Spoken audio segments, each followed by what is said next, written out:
Would you like it? Yes. Yes. Well, if you like it, I can tell you the members of the original team absolutely love it. And thrilled would not be, that wouldn't really quite cut it, how we feel about it. Because, it's brought back to life a dream which we had 25 years ago and takes it into the future. So, we couldn't be more thrilled. And that original dream, I've got 10 minutes. That original dream, of course, was a pretty wild one, as you'll have gathered. This wonderful BBC Micro was only a few years old when we kind of thought it up. It couldn't do pictures, it couldn't do video, it wasn't any convenient mass storage device for it. And yet we wanted to mark this 900th anniversary with something. It wouldn't just be another documentary that was one producer's viewpoint. We wanted it to be the people's database, with the people's voices, what you'd call user-generated data today. And we wanted it not to be linear like television. We wanted it to be interactive so people could explore whatever they wanted. We didn't want it just to be text or just pictures, we wanted it to be multimedia. So we had a lot of demands on this little micro, and we had to then put together with an amazing team at the BBC, some of whom we're delighted to see in. Very sorry that Roger Kelly can't be, he was a very big part of that team. And then with Acorn and with Philips and many, many partners around the country, we put together this rather amazing system. Weird, wonderful, crazy, but still strangely working, and Logica too, thanks to them.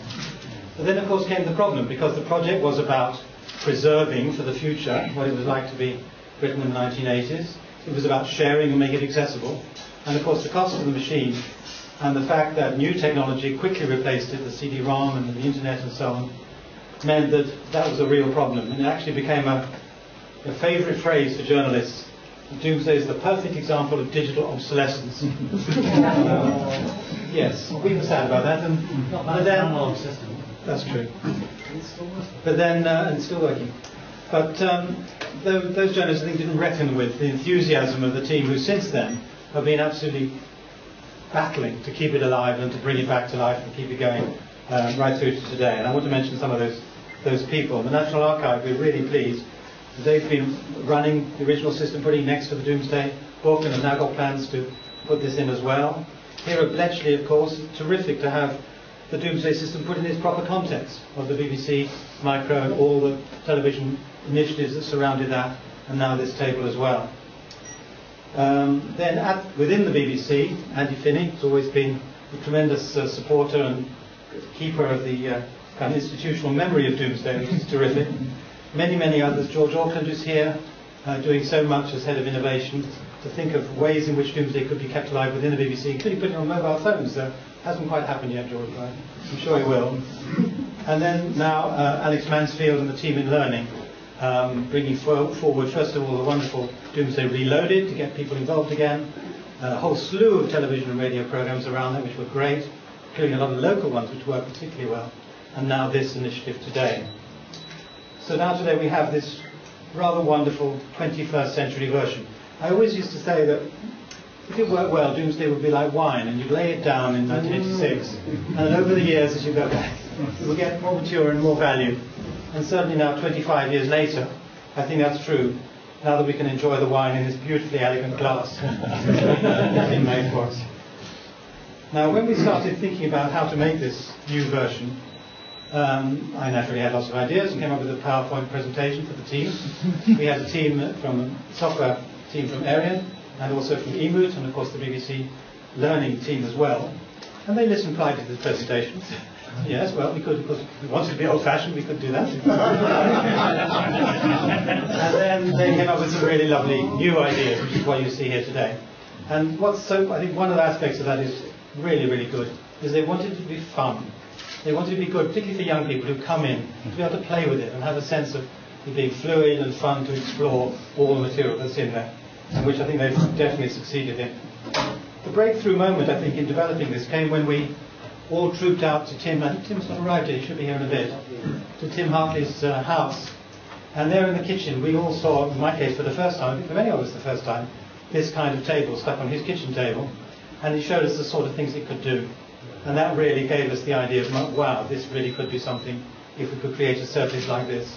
And his expertise and the stuff he's been building before, to get a real multi-touch, very easy-to-use surface has been crucial to the success of this challenge. And it has been quite a challenge, I must say, doing this. Originally, when we did Doomsday, we had 2 years, and Alex kindly sent me the list of the credits that we published, and the names of the people, not counting the kids and people who collected the data, but the actual people directly involved in as part of the major, extensive team, came to 573 names. So it was a big team, and we had 2 years. At this time, the team had 2 months, and was less than a dozen, and they've achieved this wonderful result. So all credit to them, and all credit in particular, I would say, within the BBC to Alex Mansfield, who's been really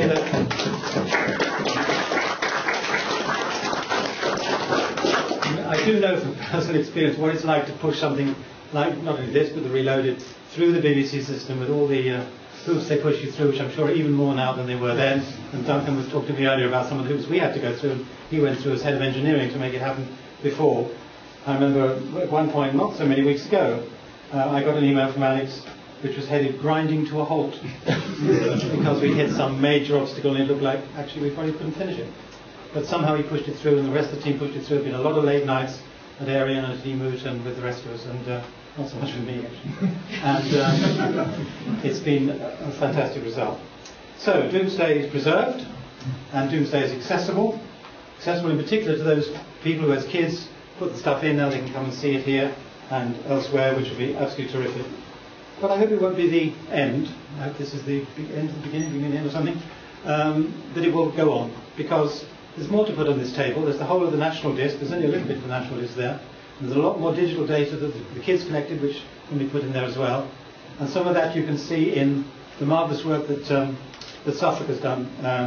The history, what do we call it? The Centre for Computing History. That's been another very nice parallel to this, producing an internet version, which is really great. It has a lot of the national disc on. And then I should also mention Chameleon and the work that David Halsworth has done. He's actually put a lot of Doomsday onto this, plus a few servers. And that's been amazing as a full emulation of what the original Doomsday was like to use.